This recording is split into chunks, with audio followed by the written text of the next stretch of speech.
Growing up, my life was gaming, YouTube, and maybe a bit of homework. I was so bored that at 11, I started to have an interest in technology. I learned to code, explore apps in the Adobe Suite, and build robots. But I still felt purposeless until I came to Heart of God Church at 14. When I was a new Christian, I really wanted to serve God. My leaders heard about how I explored the various Adobe softwares, so they deployed me in the media team. This time, I wasn't just experimenting. My trainers taught me to design the slides, operate the screens for service. During my first duty, I looked out of the media room and saw people worshipping, encountering God, and I thought, wow, I'm part of something that impacts lives. I knew I wanted to live for God and keep serving Him.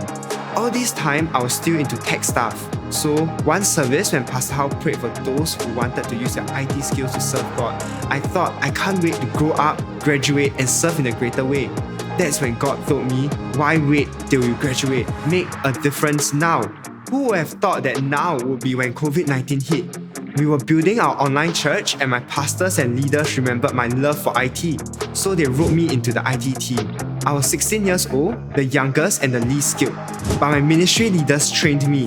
They met me every week to look through what I programmed and taught me step by step on how I could improve. That's how I learned to build our online platforms from scratch. When I heard so many people were getting saved through the online services, I realized that I wasn't just exploring IT and coding for interest, but for impact.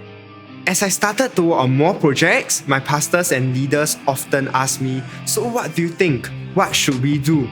They were asking me, a 16-year-old, for inputs. One of those times, we were planning for our Academic Excellence program, which encourages the youth to do well and do good at the same time. With my friends Shini and Sing Yi, we were thinking, how can we make studying fun for everyone? What if we created an app for studying? It was just an idea and we had no idea how to go about it just yet. But our pastor said, go ahead, let's try it. So we did. However, building an app wasn't as straightforward as I thought, so thankfully my IT ministry leaders put a team together to help ideate, design, and code for it. After several late nights of experimentation, troubleshooting, and testing together, Study Buddy came about and the youths loved it. Through this, I learned how important it is to communicate, work as a team, and think for others. Another time, I had another crazy idea. You know how in concerts there are LED wristbands that light up in sync with the music? What if we could do that in church? After all, if the world can be so cutting edge, what more the house of God? Such bands can cost thousands of dollars, but I thought if we could code an app for it, we would save money for the church. So while I researched on how to do it, other ministries came in to help make it a success. We called it Xylopage. But guess what? The first time we tested it in a service, it kind of failed. But immediately after, the team came together to figure out what went wrong, and my IT leader also helped me troubleshoot and fix the program. And when we tried again, it worked and it was a success. The church used it while praising God. Afterwards, my pastors and leaders encouraged me, saying that it was my idea and all, but honestly, it was because they empowered and guided me so that this idea could turn into a reality. Some people may think all these ideas are just for fun, but one day over dinner, Pastor Leah told me, creativity is your strength. God has called you to innovate. She saw beyond the surface and called out my strengths. She also said that as an innovator, I needed to be exposed to more ideas and to push boundaries and to try new things. To give me that exposure, pastors blessed me with tickets and brought me to see my first musical, my first circus show, and art exhibitions.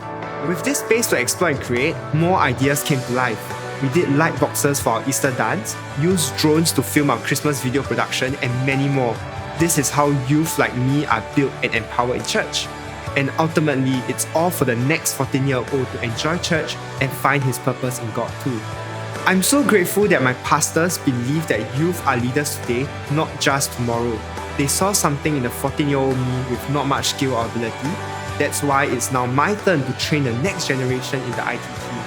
And now at 20, I dream of working full-time in church after I graduate. I want to always use my creativity and innovations to glorify God and build His house. Wow, what an awesome story. To understand some of the principles from this video, check out this next video here.